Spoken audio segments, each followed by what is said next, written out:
نخستین کتاب سهراب سروری به زبان انگلیسی در کالیفرنیای آمریکا رونمایی شد. کتاب داستانی تحت نام بر چه می‌خواهی تبدیل شوی اثر سهراب سروری با حضور داشت جوانان، بانوان و فرهنگیان در ساکرامنتوی کالیفرنیا رونمایی شد.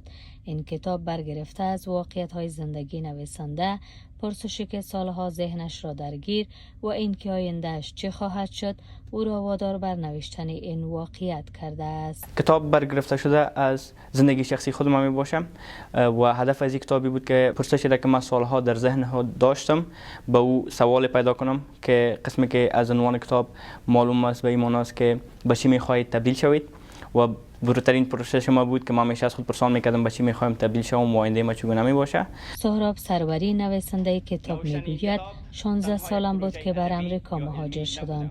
وقتی اینجا آمدم نظر به پلان، اهداف و دستاوردهایم در مدت 1.5 سال این کتاب را بر اساس زندگی خود نوشته و چگونگی موفقیت زندگی خود را به تصویر کشاندم. وقتی که ما اینجا آمدیم نظر به دستاوردهایی که داشتم و نظر به اهدافی که داشتم رسیدگی بعد از آنها سوال مرا پاسخ دادن و توانستم که این کتاب به اساس زندگی خود نوشته کنم و چگونه موفقیت رسیدن خود را و موفق شدن خود را در آن مشکلات بر تصویر بکشم. بدون شک نوشتن کتاب خیلی دشوار است.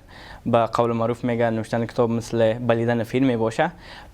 دیگه ما حدود 1.5 سال در بر گرفت که کتاب خودم منوسکریپتش تمام کنم و بعد از او به چاپ برسانم میشه و در این راستا کار ما قسمی بود که پنهان بود، کسی در جریان نبودن، ولی بنابر مشکلاتی که داشتم، بنابر تقاضایی که میخواستم به پرسش خود جواب پیدا کنم، اونم مرا کش میکرد به خاطر نوشتن از این کتاب و هدف ما که باعث شد شبانه روزی ما زحمت بکشم و کتاب خود را نوشته کنم حدود 1.5 سال و 2 سال. اعضای خانواده سروری میگویند سهراب سروری بر علاوه حافظ قرآن با تلاش‌های شبانه روزی موفق به چاپ یک اثری ادبی برای خود، جوانان و جامعه موفق شده است.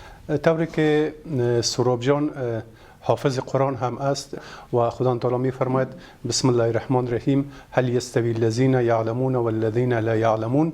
دیگه من نظر به میایی شریف سهراب جان کوشش کرد که یک اثر ادبی برای خود، برای جامعه خود و برای جوانان داشته باشد. من امروز به خود میبالم که من توانستم همچون یک فرزند برای جامعه، برای ملت خود تقدیم کنم و واقعا که سهراب توانست یک دستاورد عالی داشته باشد. در همین حال مسئولین نهادها چاپ این اثر را یک دستاورد حیاتی در قسمت نوشتن، مطالعه، رشد فکری، فرهنگی و اجتماعی جامعه بیان نموده گفتند جامعه با کتاب آگاهتر می‌اندیشد و درست تصمیم میگیرد. یک دستاورد و ابتکار بسیار خوب است که یک جوان ما تو یک زندگی مصروف یک کتاب نویسید و بلکه یک کتاب نیست، البته یک مکتب است، یک پند است خصوصا به اولادای ما و به نسل آینده.